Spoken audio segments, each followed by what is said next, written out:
IPL 2025 mega लिलाव नुकताच पार पडलाय. कोट्यवधी रुपयांची बोली लावून खेळाडूंना आपल्या संघात फ्रँचायझीजनी घेतलंय. आता वुमन्स प्रीमियर लीग 2025 स्पर्धेसाठी मिनी लिलाव प्रक्रिया पार पडणार आहे.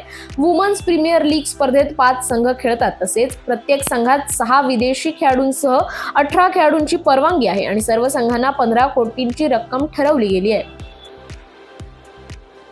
भारत आणि ऑस्ट्रेलिया यांच्यात 5 सामन्यांची कसोटी मालिका सुरू आहे. या मालिकेदरम्यान भारतीय वेगवान गोलंदाज सिद्धार्थ कौलने निवृत्तीची घोषणा केली आहे. सिद्धार्थ कौलने भारतासाठी शेवटचा सामना 2019 मध्ये खेळवला होता.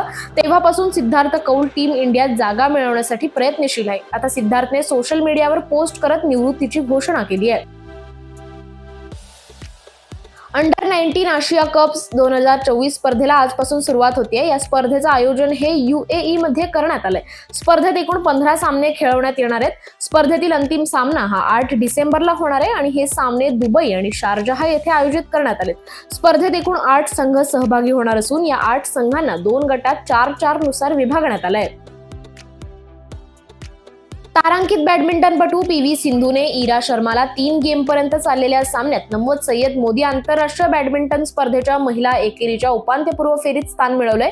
तर लक्ष्य सेननेही आपली लय कायम राखत पुढच्या फेरीतील स्थान निश्चित केलंय.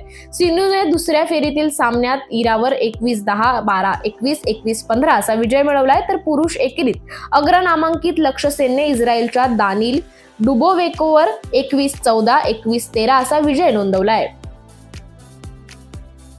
आज तिसऱ्या सामन्यात गुकेशने विजय मिळवलाय. गुकेशने जागतिक बुद्धिबळ स्पर्धेत 1.5 गुणासहित चीनच्या डिंग लिरेन विरुद्ध बरोबरी साधली आहे. भारतीय बुद्धिबळ प्रेमींना मुख्य भावलेली गोष्ट म्हणजे तिसऱ्या सामन्यात गुकेशच्या खेळाचा दर्जा उंचावला गेलाय.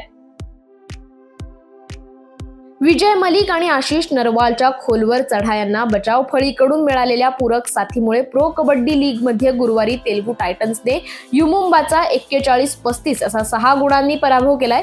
या विजयासह तेलुगू टायटन्स गुणतालिकेत दुसऱ्या स्थानावर आलेत. आशिष नरवाल आणि विजय मलिकने चढाईत सुपर 10 मिळवून तेलुगूच्या विजयात निर्णायक भूमिका बजावली आहे.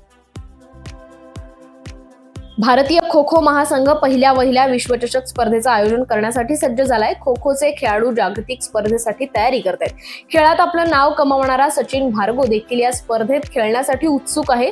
सचिनचा इथवरचा प्रवास सोपा नव्हता. अनेक संघर्षातून उभा राहिलेला सचिन आता खो खो विश्वचषक खेळणार आहे. श्रीलंका आणि दक्षिण आफ्रिका यांच्यात 2 सामन्यांची कसोटी मालिका खेळवली जाते. या कसोटीतील पहिल्याच सामन्यात श्रीलंकेचा संघ 13.5 षटकात अवघ्या 47 धावांवर सर्वबाद झालाय. श्रीलंकेची ही कसोटीतील सर्वात कमी धावसंख्या आहे. दक्षिण आफ्रिकेचा गोलंदाज मार्को यान्सेन गोलंदाजीत कहर करत 13 धावा देत 7 विकेट्स घेतल्यात.